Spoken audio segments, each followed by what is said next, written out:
Congreso de la República aprueba la ley para la prohibición de uso de celulares en las diferentes instituciones públicas y privadas del Perú. En este caso más está enfocado en las instituciones educativas.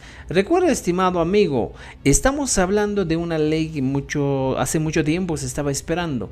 Esto, Imanachtin, ¿para qué? Porque el Congreso está queriendo aprobar esa ley, o ha aprobado en este caso con 81 votos, un 0 en contra y una abstención, esta nueva ley que se ha presentado en el 2002, la ley 5532, y Mamantanca y Rimari, está prohibiendo el uso de celulares o aparatos electrónicos en las instituciones educativas con el fin y maraicon con apuncha con nishuta guaramacha con celular APUs jalaña colegio tapasarenco TikTok Facebook y che ujulantaña colegio pipis pujlaspa wakinja que hay colegio y achewasi kunapi kanku Ichaqa chaytan Congreso de la República nin kay warmachakunan kay sipaschakunan kay waynachakunan mana allintachu umanchashanku imatapas aswanpas celularta hawaspalla kanku chaymi Congreso kunan kamachikamun hinaspa ninmi kay hatun yachay wasikunapi kay yachay wasikunapi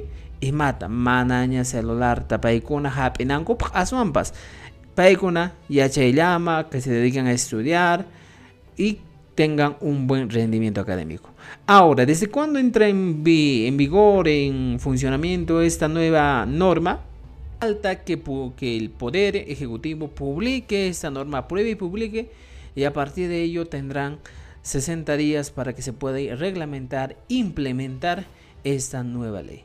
Así que, estimados amigos, ahora sí es una buena noticia para muchas personas que han sufrido o sufren ciberacoso, ciberbullying, sufren diferentes tipos de hostigamiento en las instituciones educativas a causa del uso de la tecnología.